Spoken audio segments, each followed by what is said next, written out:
સૌથી પહેલાં તો રાજકોટ શહેરના નગરજનોને દિવાળીની હાર્દિક શુભકામનાઓ અમે પાઠવીએ છીએ. આવનારા એક વીક પછી જ્યારે દિવાળીના તહેવારો શરૂ થતા હોય ત્યારે રાજકોટ મહાનગરપાલિકા વતી આપ સૌને દિવાળીની હાર્દિક શુભકામનાઓ અમે પાઠવીએ છીએ. આજ રોજ રાજકોટ મહાનગરપાલિકાની સ્ટેન્ડિંગ કમિટીની બેઠક હતી. આ બેઠકની અંદર રાજકોટ શહેરના 18 વોર્ડની અંદર 418 કરોડ 74 લાખ જેવી માતબર રકમના ખર્ચે રાજકોટ શહેરના અલગ અલગ વોર્ડની અંદર વિકાસ કામોને આજે મંજૂરીની મહોર આપવામાં આવી છે. કુલ 84 દરખાસ્ત હતી. એમાંથી એક દરખાસ્ત આવક હતી કોર્પોરેશનની, જે પ્રદ્યુમન પાર્ક જૂની અંદર જે કેન્ટીનનો કોન્ટ્રાક્ટ છે એમાં આવક અમને ઓછી દેખાતી હતી, જેથી કરીને અમે એ રિટેન્ડરમાં મોકલીએ છીએ. અને એક દરખાસ્ત છે એ વધુ અભ્યાસ અર્થે અમે પેન્ડિંગ રાખી છે. કુલ તમામ દરખાસ્તો જેટલી વિકાસ કામોની દરખાસ્ત હતી રાજકોટ મહાનગરપાલિકાના ભારતીય જનતા પાર્ટીના શાસકોએ આજે મંજૂરીની મહોર આપી છે.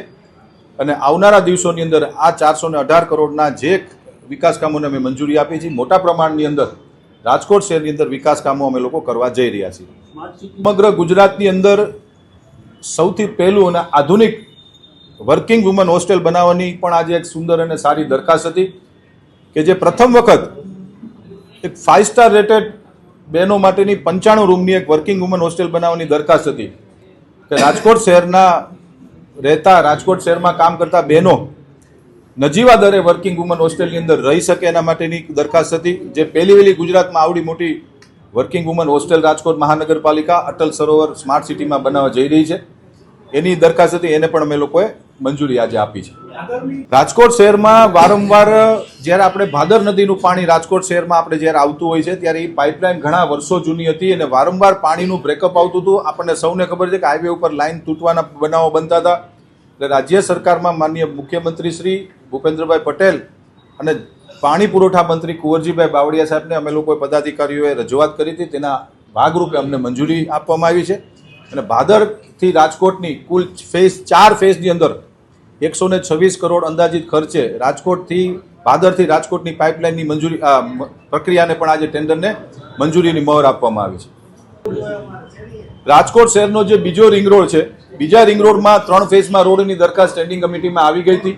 આ ચોથા ફેઝની જે દરખાસ્ત આવી છે એને પણ આજે અમે લોકોએ 6 લેન રોડ બનાવવાની મંજૂરીની આજે અમે લોકોએ મંજૂર કરી છે. વોર્ડ નંબર 5માં આવેલ સૌરાષ્ટ્ર શૈક્ષણિક સમાજ ટ્રસ્ટની જે શાળા સંચાલન સોંપવાની જે દરખાસ્ત હતી, ભારતીય જનતા પાર્ટીના સભ્યશ્રીઓએ એની વધુ ચર્ચાના અભ્યાસ અર્થે આ સ્ટેન્ડિંગ પૂરતી એને પેન્ડિંગ રાખવામાં આવી છે. ના કોઈ કોર્પોરેટરનો સંગઠનમાં ક્યારે વિરોધ ન હોઈ શકે, સંકલનમાં ક્યારે વિરોધ ન હોઈ શકે. રાજકોટ શહેરની અંદર ભારતીય જનતા પાર્ટીના અધ્યક્ષસ્થાનની અંદર શહેર ભાજપના પ્રમુખના અધ્યક્ષસ્થાનમાં વર્ષોથી પ્રણાલી રહી છે કે સૌ મુક્ત મને પોતપોતાની વાત મૂકતા હોય છે. એ પ્રકારે 1 કલાકની અમારી સંકલન બેઠક કાયમ સ્ટેન્ડિંગ કમિટી પહેલા બેસતી હોય છે. એમાં પોતપોતાના કોર્પોરેટરો વિસ્તારની ચર્ચા મુક્ત મને કરતા હોય છે અને આ દરખાસ્તની ચર્ચા કરતા હોય છે. વિવાદને કોઈ અવકાશ નથી. વિવાદ ભારતીય જનતા પાર્ટીના કોઈ કોર્પોરેટરમાં છે નહીં, પણ સ્વાભાવિક છે કે ચર્ચા થતી હોય છે.